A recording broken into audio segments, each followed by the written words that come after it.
Welcome back, listeners, to a new episode of The New Standard. And if you're surprised that you're seeing the stream go live, yes, this is our new time to accommodate both of our busy lives and schedules. We're going to be doing the show on Thursday at the crack of dawn in the West Coast and a little bit later on the East Coast. It's about what, 6 o'clock my time, 9 o'clock for Neil. And so I guess this is very similar to when football players would be prepping for doing the little on-field warm-ups and getting ready. So we wanted to make sure we are just as connected. So we decided to do it very early. Hell no, we're just lying. Again, it's scheduling. We're trying to work it out. Before we jump into the show, I want to let you know the show is available on all podcast platforms. I don't want to name them all. You know them all. So wherever you get your podcast, do a search for The New Standard and you will find the show. Want to give a big shout out to the sponsors of the show: Assist to Score, Nothing But Bud Butter, Shop Supreme Queen, the UK London Pod. Check out those blokes. I don't know if I got it right. I don't know if that's the right UK colloquialism, but I don't know. But I'm just impressed that I said colloquialism this early in the morning. So We're building. Yes, we are building you. So you see how this show is going to go. And also a big shout out to our fans to our friends on Instagram, Steelers Landing, and also Great Dads versus Everybody. Big up to those guys. What was the word I was trying to say, Neil, on the other show? I wanted to see if I said that right. Oh boy! See if now I'm gonna forget. Harbinger. Yeah, that's it. See, and I said it wrong, right? Yep, that time you did. Yes. Yes, Harbinger. See, Harbinger. See, I thought I was really. My daughter's learning about soft G's and hard G's, and that is a soft G. And I was wrong, and I got it wrong. So that's being consistent. What's up, Big Wes?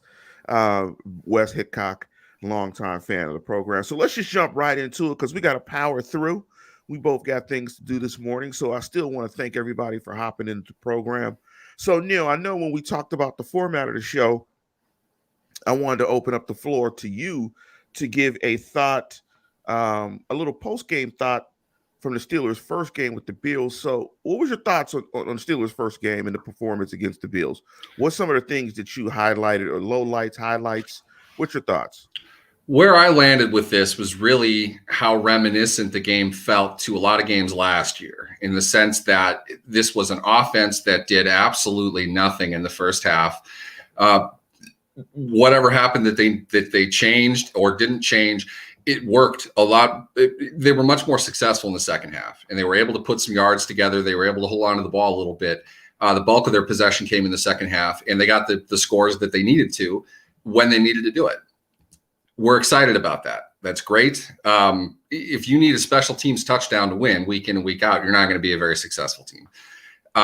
You're encouraged by the things that you saw from one half to the other, but we've talked about this a bunch, and I don't want to be that guy, but I had an off season of fans telling me how different it's going to be when Matt Canada's in charge.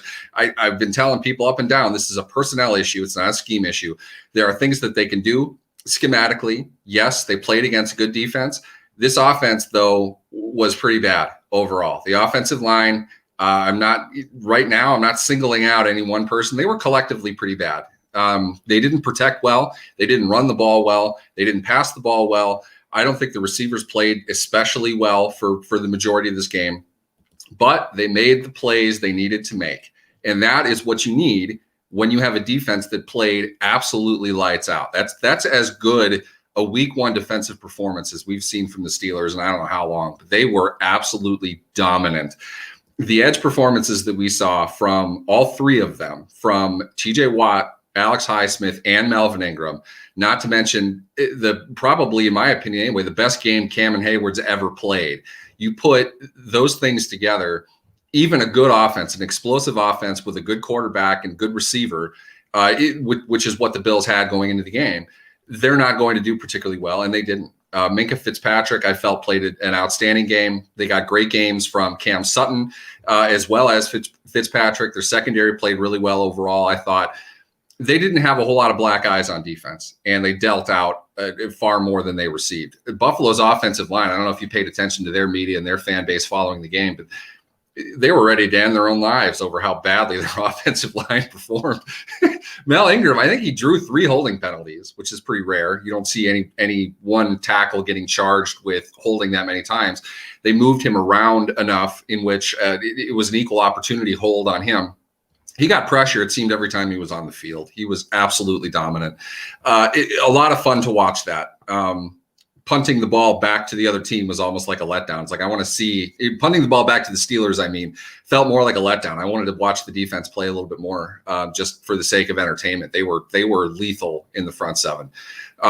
We can expect probably a little bit of a drop off from one week to another, just because that's the nature of the NFL. But outstanding defensive performance. Offense has a long way to go. And really, Lance, that's exactly what we've been talking about all season long. So this game, short of the fact that Buffalo didn't hit on probably a couple of plays that I thought they would have, and they would have been able to probably put 2 more touchdowns on the board and coast to a win. I thought that's what was going to happen. The Steelers were able to stifle those plays. Allen missed badly on Emmanuel Sanders' seam route. He was wide open down the middle of the field. That should have been a score. Buffalo did not make the plays, and Pittsburgh did. That's why Pittsburgh won the game. Not an overall great game for the Steelers, but a lot of fun to watch that defense. To your point about the offense, let me give you a couple of stats in terms of the passing offense. Ben only threw for 188 yards, and they only that's pretty putrid. You're talking about a 5.9 yards per attempt, and net yards per attempt was 5.5. You're looking at a run offense where the running back averaged 2.8 yards per carry, and that's Najee Harris. When you're talking about a game in which your longest run was from a wide receiver, offensively, you struggled. So I agree with you. And when I took a look at the game, I'm going to echo some of your points. I thought it was the weaponizing of Minkah Fitzpatrick. I think we saw why Minkah Fitzpatrick is going to be the highest paid safety in the National Football League. In addition to what he did last year, they used him in ways that we did not see. We talked about it on the program, that Morgan Burnett role, where he was sort of weaponized in the middle of the field as a dime linebacker. Cameron Hayward is going to get arrested for assault. The law firm of Williams and Coulon will be representing Cameron Hayward very soon, because if he continues to beat up interior offensive linemen like that, he's going to get arrested for attempted murder. It was absolutely destructive. You can't say enough how much Cam Hayward dominated that game. You cannot say that. He was absolutely out of his mind. It was an absolute nightmare for the interior of Buffalo. Josh Allen probably is still thinking about it. That was a complete and total ass kicking. I mean, and that's without to it. And that's with the focus of the interior offensive line blocking scheme concentrating on Cam. He was just absolutely violent. In the words of Ja Rule, it's murder. And that's what he was bringing in that game. Other highlights that I thought, Mel Ingram, I'm going to already say it right now, and it might be a little hyperbolic. It's fine. It's early. It's an upgrade. It's an upgrade to Bud Dupree. He's a better player than Bud Dupree. Flat out. I think that's a reasonably fair statement, except we have to include the fact that Mel Ingram was not just set off the edge the way Dupree does. Dupree was asked to do a lot more in the defense than Ingram was. At the same time, though, I don't think last year a whole lot of people would have said flat out Bud Dupree is a better pass rusher than Melvin Ingram is. I don't think that was ever true anyway. The Steelers, though, and we talked about this a bunch this offseason, Lance, going into this, Mel Ingram is versatile. He was used all over. They stunted him up the middle. They brought him around the edge. He attacked every gap there was on the defensive line. That's what I hoped that they were going to use him for. And it's in a way, it's historic for the Steelers because they never went 3 deep like this. When I say 3 deep, that doesn't mean 3 guys that could play. Okay. Yes. I mean, they used all 3 of them. They have not done that with their outside linebackers. I don't know how long. We anticipated them doing it, but the amount of snaps that Ingram got and the specialized plan that they had for him, we have not seen that. This is a team that did their homework this offseason, that put together a great strategy of how they were going to use not just their front 7, but their secondary as well. And they put all of that together with lethal results. at the end of this. It's a better defense personnel wise than it was a year ago, which it should have been considering the upgrades that they made. But I think their strategy stepped up. They were it's a hodgepodge of what they're doing in the secondary. There's all kinds of stuff going on there. They coached it very well. They were prepared. We'll see. We'll see how long that can hold up. But they did a phenomenal job. Keith Butler should take a bow after that game. He did a phenomenal job. Mike Tomlin as well, setting all of that up. And we could probably spend the entire show talking about 3 or 4 individuals that really stood out, but everybody had a role in it. It was purely a team effort on the defensive side of the ball. Well, don't set me off, Neil, where I can jump into some of my pet peeves, and I'll get to those at the end of the show, because you said something. Yeah, we saw it.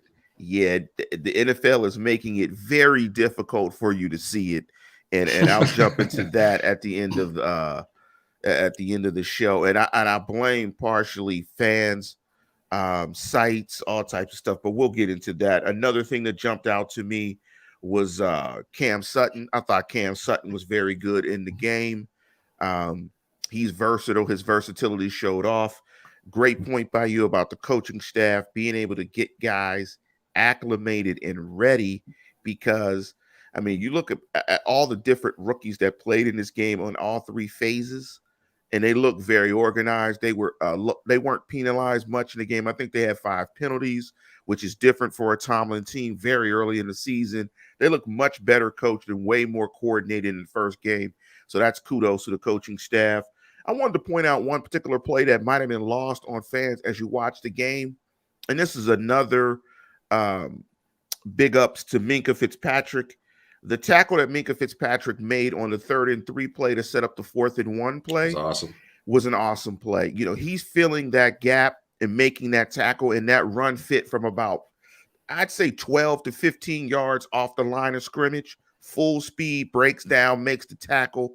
Excellent play. Sets up the next play for the 4th and 1, which in turn sets up the block. I believe the block was after that.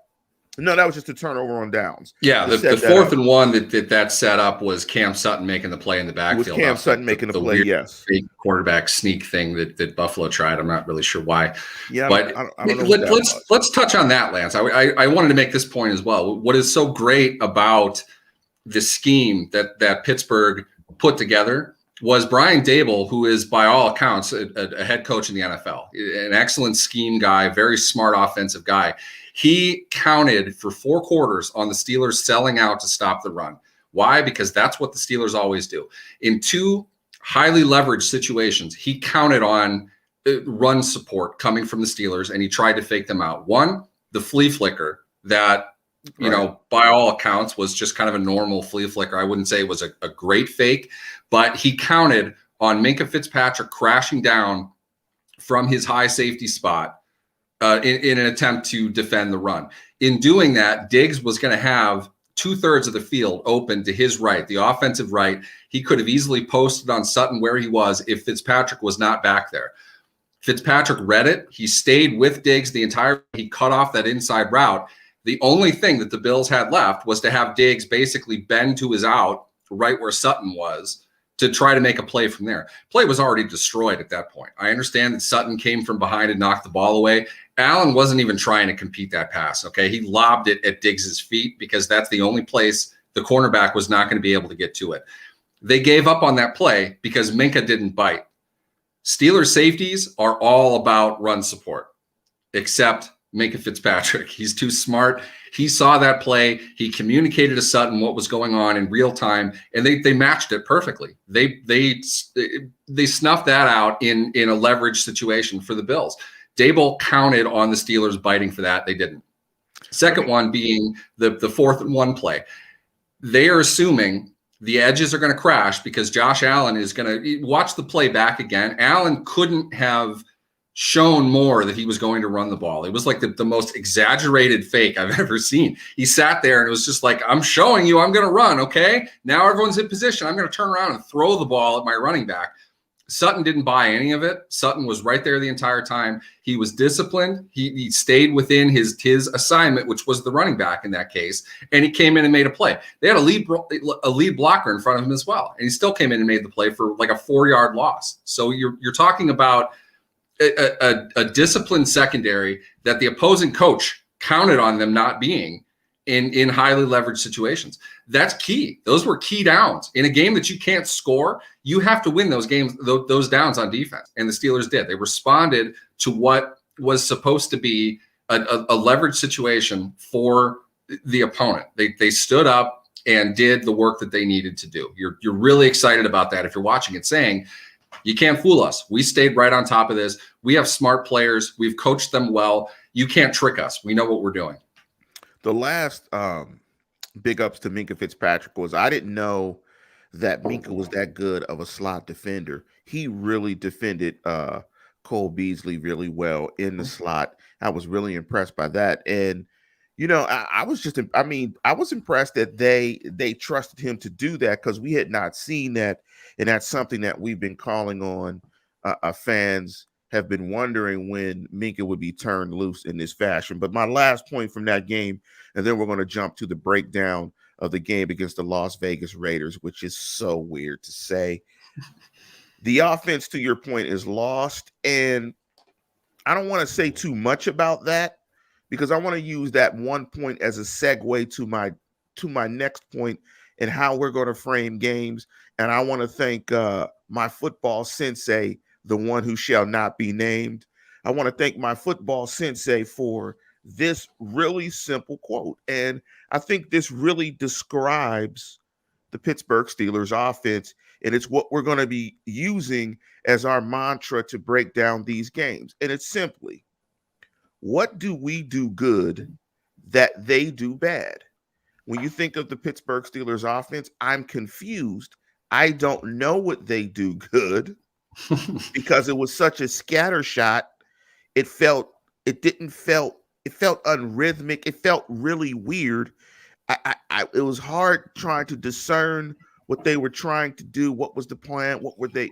It just felt like they were just trying to piece it together as they went. So with that being said, what do we do good that they do bad? We, in this case, being the Steelers, they being the Raiders. What's your thought going into this game with that simple statement and mantra in your head? And how do you think the game plan for the Pittsburgh Steelers from the offensive side of football will shake out in this matchup against the LV Raiders? I think it's going to have to start with flipping that around. What are the Raiders looking at? What do they do well on defense that Pittsburgh doesn't? They rush the passer pretty well, and Pittsburgh, I don't think, is going to be able to protect the passer very well. So, it was certainly fun to poke and jab at Alejandro Villanueva on Monday night. He got absolutely worked by Max Crosby. Max Crosby, I think, is a good player. He put up a Defensive Player of the Week level performance on Villanueva. Villanueva looked awful many times during that game. Like they have significant concerns in Baltimore if that's the level of protection they're going to get from their right side. I don't think that level is all that much higher in Pittsburgh. And to your point, Lance, that you had made earlier, or maybe this was in the show notes. It was, sorry. Crosby's going to move around. He's not just going to be in one spot, but your protection isn't going to change. So is it Crosby? Is it what they're doing? Is it the protection? These are all things Pittsburgh's going to have to address and have to answer. And I think to that degree, Oakland is going to come after them hard. And because of that, Pittsburgh is going to have to double down, and Najee Harris is going to have to be a factor in this game. They're going to have to get the tight ends involved more than they did. They're going to have to play wide football. I think that is something they can do. I just don't think it was the plan against Buffalo. So Najee Harris taking play action, running through the A gap and turning around to get a pass and being in the wrong spot like we saw twice against Oakland or against Buffalo. I don't think that's the case. I think they're going to set up screens. They're going to get them to the outside because Pittsburgh had a lot of success doing that. Now, granted, it wasn't through traditional means. They ran an end around. They had a slip screen earlier in the game. The big play that you referenced earlier was really a very creative jet sweep motion that Freiermuth, he cut into the tackle and then came back out and got locked into Tre'Davious White, the cornerback, in the open field. And Fry put him basically through the third row of the bleachers. They're able to play like that to some degree. They're going to have to do that against Oakland because they're going to have to get Crosby out of the idea that he can just pin his ears back and rush. I think that's really what they wanted to do against the Ravens. The Steelers are going to see that first and foremost. That was clearly their biggest asset in that game.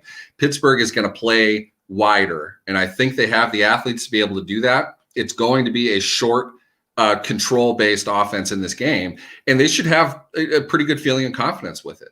They can get the ball in space to the wide side of the field and try to make plays. They can neutralize Josh Abrams, their big safety, the tackle, really the force of their entire defense. They're able to get him in space and have to make him make plays athletically. I'm not sure he's going to be all that consistent in that, but the main weapon in my mind in this game is going to be Harris. They're going to get him the ball in the passing game more than they did, and I think some of the down play that he had in this game was just due to, it's a rookie, it's his first game. There are some issues that he and Ben had. They weren't on the same page in a couple plays. They're going to fix those things, and they're going to make it very, very simple for Harris this weekend. And they're going to get him the ball in space and try to get him to break a tackle or two and make something happen. Yeah, I was concerned when I looked at that Raider game. Ndakwe as well is an athletic end and they rush with speed, 7 technique, playing outside the tight end, wide 9, playing even further outside when the tight end is out there and there's another gap. 7 technique outside the tackle, 9 technique outside that tight end, playing the wide 9. And I'm concerned. I'm concerned with the Steeler tackles in thinking of that mantra, what we do good, that they do bad. And I love the way that you flipped it. And I think it's also, you can flip it either way. What do we do bad that they do good? And I think you can clearly see in this game, and we'll get to both to the defensive side of football, it's pressure. Both teams, it's pressure. Whose pressure is going to win, and how much is your ability to get to the quarterback going to eliminate some of the things that you do well, thus making you try to attack it differently, like you're talking about going to the wide side of the field. Because I think when you look at the Raiders' defensive ends within Ndakwe and Crosby, I think they have an advantage in their ability to get to the passer. So what is that going to do, and how is that going to manifest? There were some plays where Chucks or Chooks and Dan Moore both struggled in pass protection. So it's going to be interesting, because you're right. Crosby was the AFC Defensive Player of the Week. And the one thing that you saw with both of their defensive ends, high motor, high twitch, very fast speed rush guys, which is going to be interesting. What do you think right now? And to the phrase, what do we do good that they do bad? Is there something that the Steelers do well? Is it too early to tell if there's anything that they do well? Because when I'm looking at it, I think the Steelers' best personnel unit on the offensive side of football is their wide receiver core. Given your concerns and my concerns with their ability to protect the passer, how do they utilize that? Other than, playing wide, going to the boundaries, do you think they'll have the ability to get upfield in the passing game and attack vertically? Here's the thing, and again, this is going to get us back to the 3-year-old argument in regards to Randy Fichtner versus Matt Canada versus what the Steelers are planning on doing on offense. It's a personnel issue. It is not a play calling issue. They're calling shorter passes because they can't protect deep passes. They're going to try, but it's not something they can count on. They're hoping to catch a defense off guard, or Ben is just making the decision because he's got Claypool locked in single coverage. That's when they're going to go deep. You're not going to see them trying a whole lot of that, because their quarterback is largely stationary in the pocket. And I understand he made a huge run on a key drive at the end of the game. You can't count on that every time. If Ben sees pressure, he's not going to try to escape. He's going to stay in there and make the throw. Knowing that, they're going to have to manufacture opportunities. And the best way to do that is to get the ball short in space to your playmakers. And that is, as you mentioned, the wide receivers. Deontay Johnson is slippery. He's hard to bring down in the open field if they can get him the ball in space. Teams know that this is what they're going to do. They're going to worry about a guy like Claypool, a guy like Washington down the field. Juju can run deep stuff. Johnson can run deep stuff, but they're going to keep those guys in front of them. And a lot of that is going to be when they move, you need to get after them and be prepared to tackle the catch. Johnson had the play didn't work out this way, but Johnson had a really nice double move that knocked the defender down. He was wide open on what would have been a deep route at one point in the game. They're capable of doing double moves and those kinds of things, but they're going to have to get the ball as an extension of their run game to their playmakers in space. And that really is Johnson, it's Juju, it's Claypool. To your point, I think, yes, as a unit, that's the most talented that they have. But as individuals, I'm not seeing from Harris right now enough to say we can get this guy the ball and he's going to take over the game for us. I think you can do that with their receivers. I don't think that's Harris right now. They're going to run to some degree to help kind of set up the pass, more or less. That's the way that they kind of approach it. I'm not a big fan of that. I think Harris's best asset is going to be drawing in defenses from being in the backfield. If he can get out of the backfield and make plays one-on-one in space, that's his best asset. That's the best asset of an NFL team today as far as a running back is concerned. They need to get him in more advantageous situations. They're going to hand the ball off. You don't go a game without running the ball at all. They're going to hand the ball off, but that's not where he's going to make his most damage. And the best part of that is it's going to help freeze that middle to back level of the defense and help set up double moves, help set up, more, as they would say, trickeration, trying to figure out how they can get a longer pass with more protection from the pocket. To do that, you need your tight ends in. They need to chip off the edge, which they're going to have to do. And you need your running back to step up and play protection as well. I don't know how much of that they're able to do.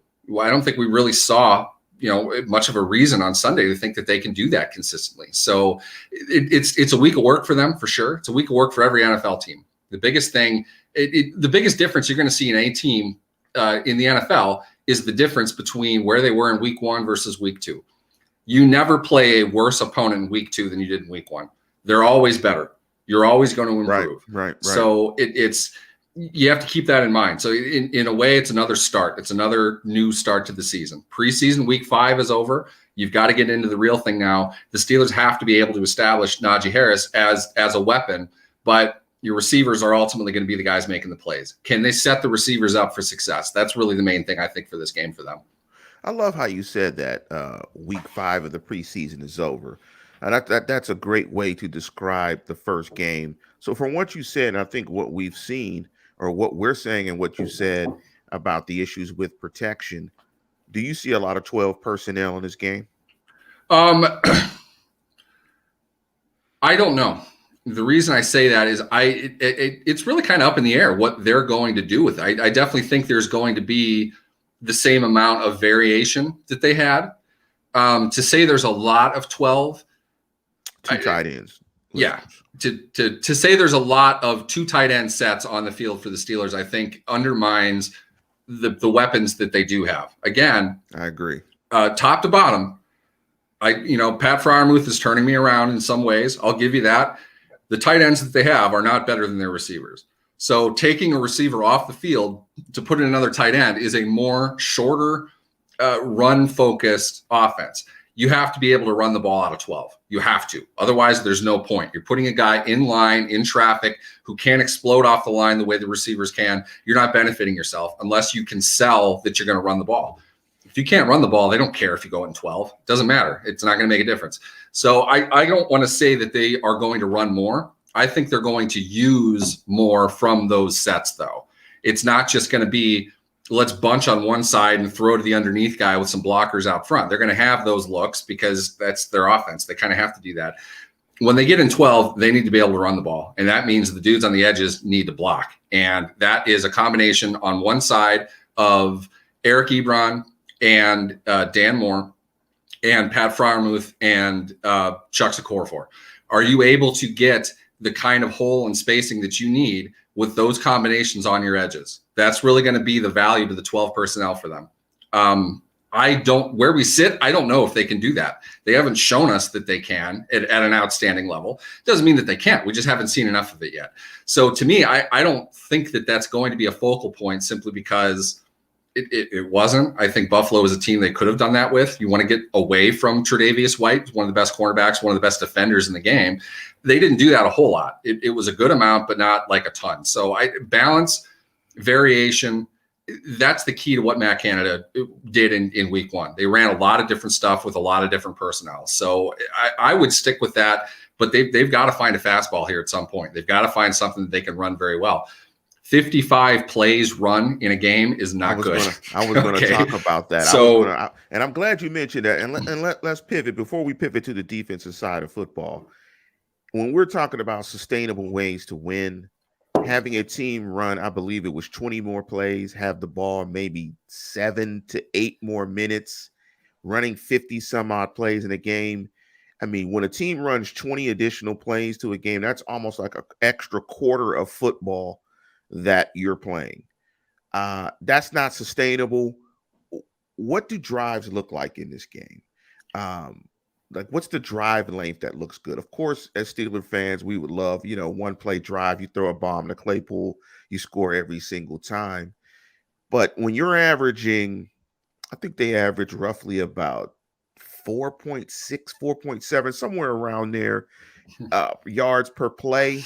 I mean, what's the ideal drive look like? Is it, a nice blend of a running pass, maybe 6-7 yards, convert a couple of first downs, have the ball some minutes, even if you don't score, at least you're not putting the defense back on the field to play excessive snaps. Because when I watched that game against the Bills, I thought the defense was just going to give up a play because they were just playing too much football. At some point in time, they were going to give up something. They were going to find something. They were going to be tired, gassed, first game. Rush wouldn't sustain itself. You give up something. And they're playing in the NFL, And they're playing in the NFL, yeah. This is a completions league. This is designed for offense. You don't want your defense on the field because they're going to get beat eventually. And the converse of that is true as well. The longer you have the ball, the more likely you are to score. That's NFL football. They've designed it to be played like that. As far as them getting tired or whatever, that's neither here nor there. That's specific to a team. I don't think there's necessarily a trend to that, except if you are consistently running 7-minute drives, you're scoring points. It's really hard to have a drive where you hold the ball for 7 minutes and you're in a punting situation. I would say this, though, in those situations, you are probably punting inside the 10. You're able to do that if your special teams can execute it. So that is big for the Steelers' plan this year. If you don't have an offense, you better have a special teams. You better be able to pin teams deep and win the field position battle, because you need to make the offense do things the hard way. You have to make them go 93 yards. You have to get every opportunity that you can to take the ball back. You have to set up long downs. You have to sack the quarterback or at least cause pressure. You have to take the ball away. That's why the Steelers won the game. Defense played great, but they caused turnovers because you know what? Buffalo's defense played pretty damn well too. 250 yards they gave up. They didn't make plays. The Steelers did. That's why they won the game. The NFL today is about splash plays. That's about it. If you need 7 minutes to drive, great. But at some point, you got to make a big play. Every scoring drive the Steelers had, they made a big play. Claypool, great catch on the sideline. He had that run down to like the 5 off of a great scheme and great blocking. They set up their points with splash plays. You need to be able to do that. Buffalo had their opportunities and didn't. That's why they lost the game. And I guarantee you Sean McDermott would say the same thing today.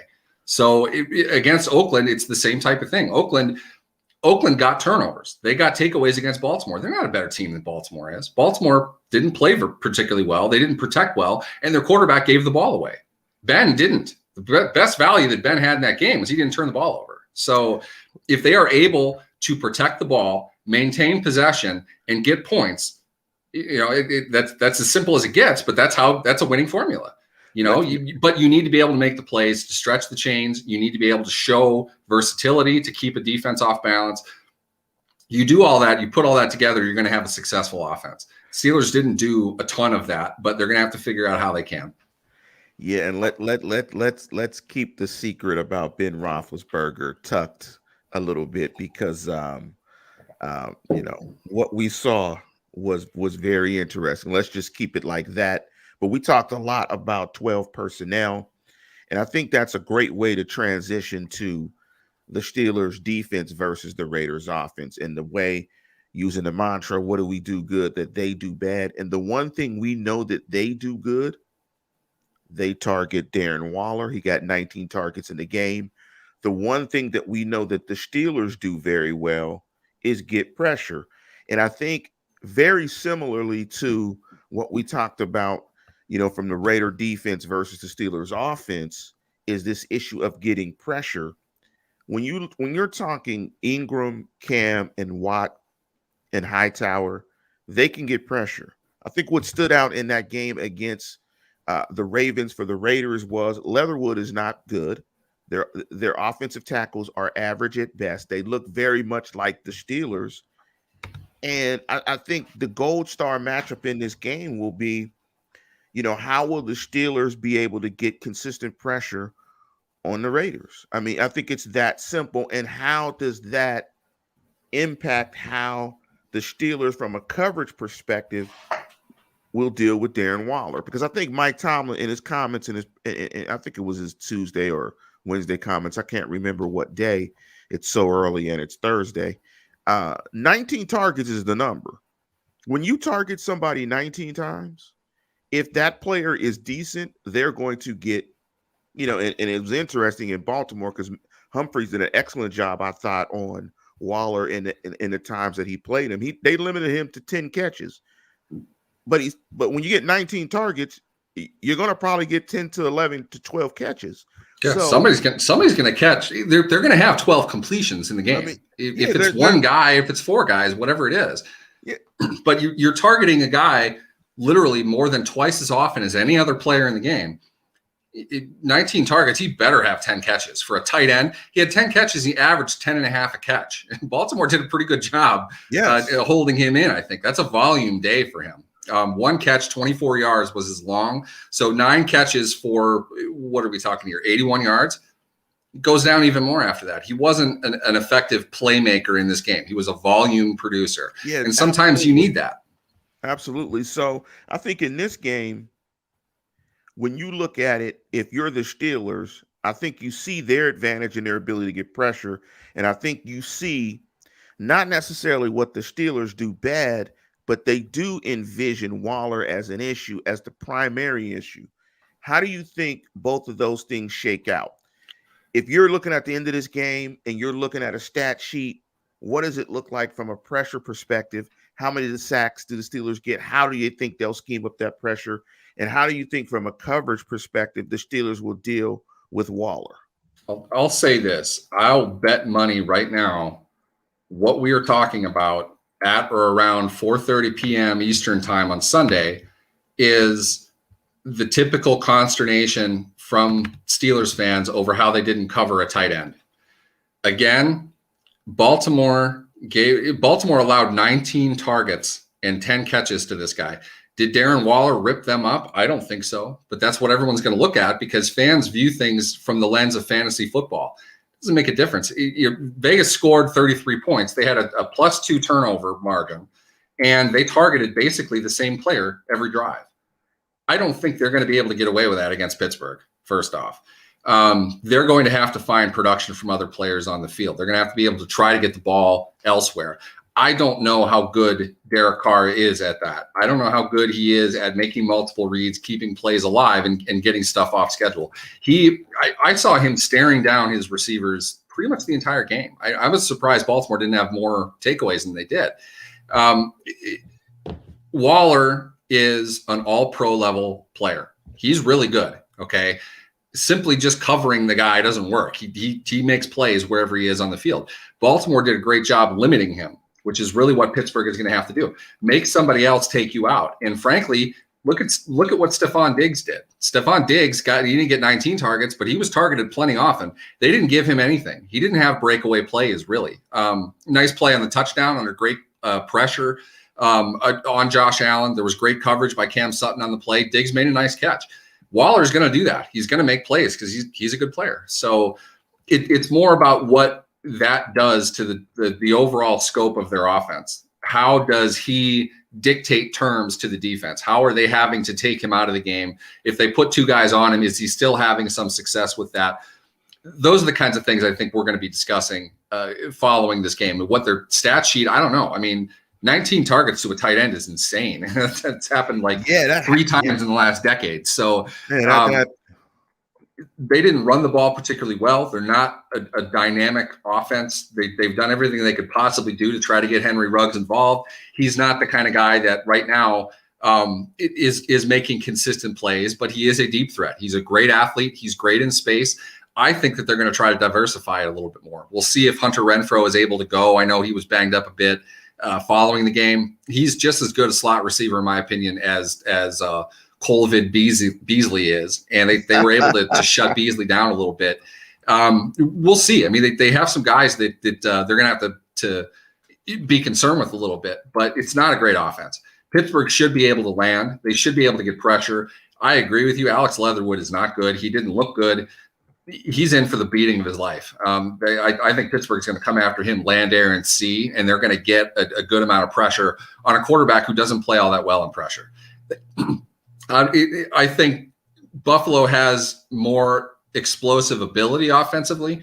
A lot of that is because of their quarterback. You're playing a lesser quarterback with lesser playmaking ability outside the pocket. They don't have to really kind of lock him in the way that they did. I think that was a lot of the dime defense with safeties in the box that they ran last week.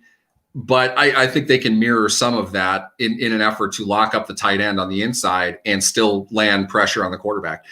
I think they're going to beat him up. I think this is going to be a pretty dominant game again for the Steelers defense, but that doesn't mean that Darren Waller is not going to have 8 catches for 120 yards. It wouldn't surprise me. He's that kind of player, and they are committed to getting him the ball that much. I mean, this is, they threw the ball 54 times. 19 of them went to Waller. They're going to get him the ball. So is he going to have volume stats? Yeah, probably. Is he going to impact the game consistently, drive in and drive out? I don't know. I don't know if he's able to do that against this defense. And the way they utilize him in line. They utilize him as a boundary X. They utilize him in bunches. So I think what that suggests is everybody's going to get a shot at trying to cover him. If you're Keith Butler, who do you think that they will target on your defense? Or who do you think the Steelers feel comfortable with or most comfortable from a coverage perspective? Or will it be a lot of matchup? What do you think their overall general plan will be in trying to deal with Waller? I think they played a team coverage scheme last week. It so happened that certain guys were in certain spots at certain times, but they're not going to let the offense dictate where their players are defensively. Everybody always says, well, just match up this guy and follow him around the field. When you do that, you are allowing the offense to put a guy in motion and dictate what your defense then does to respond to that. You don't want to do that pre-snap. It reveals everything to the quarterback of what you're doing. Shadowing receivers, you have to have a high-level dude, and they have to have one guy on the other side of the ball to really make that make sense. Waller, he's a good player for sure. Pittsburgh doesn't need to do that against this offense. They have balance all over the field. Conversely, putting Waller in the matchup that you want against the player tells the defense exactly what you're doing. That's the uber strong formation. Here's Waller. We know that this is what they're doing. They can communicate. The defense can communicate and adjust however it is that they need based on where Waller is on the field. You'd rather have that as a defense. What you don't want is to show Derek Carr, this is what we're doing, and leave it wide open on the other side of the field. You can use Waller to suck your coverage totally away from where you want to go. That's not an ideal situation. So it's not going to be something in which one guy is taking Waller, but they are going to bracket him. They're going to cover him high and low, which is what they did with Diggs. A linebacker, slot defender, whoever inside handling him up front, and somebody over the top to handle the angles, cutting in and out, going down the seam, whatever it is. They're going to put more than enough attention on the guy.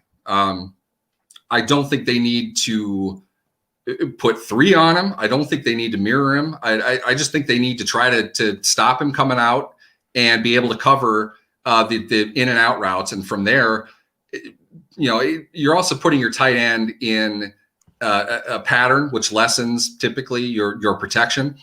Mike Tomlin, as we've talked about in this show, has no problem with any offense telling him, we're going to race you, our quarterback to our receiver versus your pass rusher to our quarterback. Tomlin will take that bet. He has no problem with Absolutely. that. And we saw Absolutely. several times Josh Allen, who's one of the most athletic quarterbacks in the game, had approximately 1.8 seconds to get rid of the ball after he received it. He wasn't able to finish his drop. I don't think Oakland's offensive line is any better. I think we saw that. We should have seen that a lot more, I think, Monday night against Baltimore. If they want to put Waller down the seam, they're going to need to protect for 4 seconds. I don't think they're able to do that against this defense. And I don't think Carr handles pressure well enough to think that's a good bet. So it's not so much coverage in this. I think it's going to be pressure. I think it's going to be getting to Carr and making him make a decision to get the ball down the field. I think you're absolutely right. And I don't think their running game is good enough for the Steelers to probably be worried about. I think the Steelers will feel like they can handle their running game with just basic set of numbers in the front seven, that they won't have to account or add a safety in the box to drop a safety or any extra run support in that way. So I think this is going to be a coverage pass rush game. And again, to the mantra of what do we do good that they do bad, I think the Steelers go into every game thinking we can get pressure. And our ability to get pressure is going to dictate what you can do. If we can get pressure consistently, get hurries, get pressures, and speed you up, it's going to eliminate a good portion of what your plan was anyway, because you can't block. And, the essential thing with all of this is if you can't block it, you can't do it. And so I think the Steelers and Mike Tomlin will go, look, man, we've got a rookie right tackle. Uh, we're going to get after this guy. Their tackles are bad. Cameron Hayward is a grown ass man. We can get pressure, and we've got Minkah Fitzpatrick on the back end, and we've got good, decent coverage options with Bush, Schobert, Sutton. We've got some different options here where we can mix and match some different things and keep things in front, tackle it. But I think the issue in this game, and we're going to get into predictions, Neil, is not the Steelers' defense. I feel like with this, eventually with this foursome that they'll have, this quartet of Tuitt, Hayward, Ingram, and Watt, that they're going to get pressure consistently every single game. There's not going to be a game in which I think they don't get pressure. I think this is still going to be a season where they extend their sack streak, where they get sacks and pressure every week. This season, and I don't want to take too much from it because it's game one, this is going to boil down to the offensive side of football. And it's going to be the same in this game, and I think in every game. It's going to be what can the offense string together and do and perform well consistently. So with that being said, Neil, it's brass tacks time. Give me your predictions. I think Pittsburgh's going to win this game. And a large part of that is due to the fact that, and this is something we didn't get into, barring injury, Pittsburgh tends to dominate their home opener. We've seen plenty of times their biggest offensive outpouring in a season is their home opener. I think this is going to be similar. I think they got a good draw in that regard this year. Playing at Buffalo in week one is pretty bad. Your home opener against Vegas, I think, is kind of an amends to that. So I like their chances offensively to make some plays. They're going to be jacked up, ready to go. I think they're going to win. That said, because I am going to at least 40% ignore my basic instinct here in making picks, because I did it last week for the same wrong reasons. I think it'll be tight. I think it's going to be a competitive game. I'm thinking Pittsburgh 27, Vegas 24, something like that. We'll see big plays, but I think Vegas will put a couple drives on them, which are going to frustrate us. Waller will make the plays I just said he wasn't going to make because I said he wasn't going to make them. Therefore, he will. So I think Pittsburgh's going to win. I think we're going to see a good output from their offense. And they'll move to 2-0 on the season. When I'm looking at this game, again, I think it's all about what the offense is going to do or not do. I think the Steelers are going to have some success defensively. I think they'll really be able to get after the Raiders from a pressure perspective. I'm just very uncertain as to what this offense is, what this offense is going to do. And I'm just, it's tough. I think the way this offense is playing right now, I think every game is going to be competitive because I just don't know what they're going to string together from an offensive perspective. But because the Raiders the LV Raiders. That's the only way I can remember to say them because I've watched them in Oakland and in LA. I think the Vegas Raiders traveling east will be tough. The Steelers typically play very well on home openers. And this is the type of game which I think which will be close, won't be close. So I think the Steelers will dominate this football game and win largely because I think its defense and its pass rush will get some turnovers, cause some turnovers to happen. This is a game where I could see Ingram and Watt both coming away with sacks. I could see strip sack, fumble, that type stuff happening. I could see Derek Carr getting quickened and sped up in the game and making some mistakes. I think the Steelers win. I think it's close early, but I like the Steelers to win pretty comfortably. I don't know what the spread is. I'm going to give a score of, let's say, 27 to 17. I think the Steelers dominate this game and really get after the Raiders and get to 2-0. Before we get out of here, what you got going on? What should fans and listeners of the program look forward to from the Wire Network? Absolutely look forward to our podcast in post-game environment, which hopefully is something that we can get locked down for this week. I think that should be good to go. But yeah, just check it out. Word is we're going to have a commenting feature start up here pretty quick. I'm not sure if Steelers is going to be one of the first sites that we roll that out with, but soon enough we'll have that, and we're hoping to be able to get people in to interact and talk Steelers football. Well, thank you, Straight Ace. Typically, Steeler fans get nervous when I pick the Steelers to win, and typically it's the reverse. I have a slep rock effect. Typically Steeler fans want me to pick the Steelers to lose because when I pick them to lose, they typically win, like last week. But this is going to be an interesting season. But before we get out of here, let me give you some of my pet peeves. And that the airing of grievances. And that is with the NFL.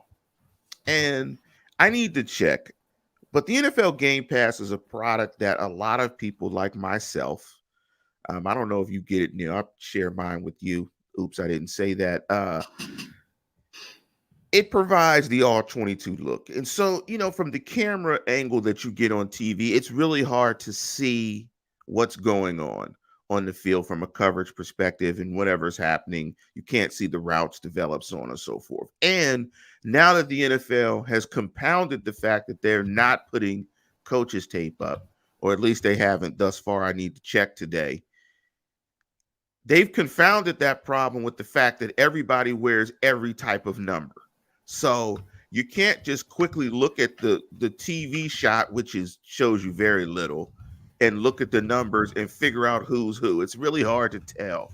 So it's really hard to see what the hell is going on. So I blame the NFL and NFL Game Pass for not providing coaches tape.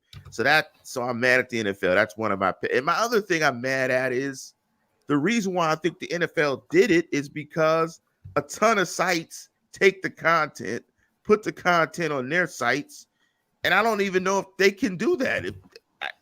I don't know. I mean, and so I think what the NFL has done, this is me guessing, is that they've cut that off. They're like, I'm tired of random sites all over the world using our content to monetize. So I'm just upset with the NFL Game Pass product. I mean, I need it because I can watch other teams play that the Steelers are going to play. But, man, the product is not as good as it used to be because they are not showing the all 22. So it is not new and improved. It is old and worse. Yeah, I'm in a tough spot because most of what you just said is directed at what I do. I'll say this. You're affiliated with USA Today. I mean, I'm affiliated with USA Today, but I am not a rights holder. That's what this is about. It's the fact that you have independent chowderheads in social media that cut this stuff up, act like they're some type of analyst, and claim that they're working in sports. This is what that's the buzz phrase nowadays. I work in sports. Like, you probably really don't. Okay. If you're posting stuff to Twitter and that's your primary output of anything, you're not working in sports. You're working for Twitter. The NFL is noticing and has for over a decade. I was with SB Nation when they cracked down on us for using GIFs. You're not allowed to just cut up their product and post it wherever you want. That's never been allowed. Okay. It has always been a copyright violation. The question is, does the NFL want to pursue it over bigger companies that are using it in a brazen fashion? They're using it in a way that embarrasses their product. They're going to do something about that. Under law, the idea is it's supposed to be used in some type of educational manner, which is to say you are showing an audience of people a playbook kind of cut up of a play. This is what happened. This is how they got to their end result. You have to show it like that. If you're saying, hey, look at how stupid this guy is, he fell down, ha, ha, ha, they're not going to like that. And there's a lot more of that now than there was because it's a lot easier to clip their film. And the NFL is giving it to them for $20 a month or whatever it is on the all 22. On top of that, you've got a sea of under the table is the wrong word. Secret deals the public doesn't know about. Places like Pro Football Focus, they have arrangements with every team in the NFL. I know I'm glad, Lance, we didn't get into this because Steeler Nation is melting down over the PFF grades from week one. Their access, what they're given, is meant to funnel their resources, their evaluations to the teams, not to the public. So right. you have to worry about that. What does Pro Football Focus say? Well, give us the access, but you're giving it to everybody. They're ripping all this stuff up. We're trying to do this, but we have no way to stand out as an individual. ESPN pays millions upon millions of dollars to produce pregame shows and postgame shows before and after Monday Night Football. If the highlights are being posted by everybody during the game, nobody is really going to want to watch the postgame show. They're putting a lot of money into that. They have to have those highlights in an exclusive manner. So I am not at all surprised that there are problems with it right now. Yes. I think it's completely intentional, and it's a response to the fact that the NFL has never had a problem figuring out how to have its cake and eat it too. Never had an issue doing that, and they're doing it now. They're going to charge you for it. They're just not going to let you use it in the way that violates their copyright without having to make it a legal issue. They don't have to issue cease and desist letters. They don't have to follow up on any of that stuff. All they need to do is just limit your ability to use it and steal it, frankly. You're not paying for a license to post all that stuff. There's one idiot in Steeler Nation, and you can tell this guy is like 22 years old because he has absolutely no clue. He's screaming at Twitter for suspending his account for basically doing nothing but posting GIFs of plays and trying to break them down in a very non-educational way. And he's all upset about that because he thinks it's his right to do that. No, it is absolutely not your right to do it. You don't get to use their content for anything without their permission. Anything. Does not matter if their logo is in it. It does not matter if you give them credit. It doesn't matter if you're doing it in a way that you think is representative of what they want. That is not copyright, okay? Just the fact that you haven't been caught to this point doesn't mean that you haven't been violating the law the entire time, okay? Yes. There are ways around that I'm not going to get into here, but you can't just clip it and think that you're fine to do that because you want to do it. It's their product, not yours. You cannot make money or brand awareness or esteem or anything off of their product without their express written permission. That's law. Whether or not they do something about it is another story. But don't think they're not in bed with Twitter. Why do you think Twitter had the rights to Thursday night games?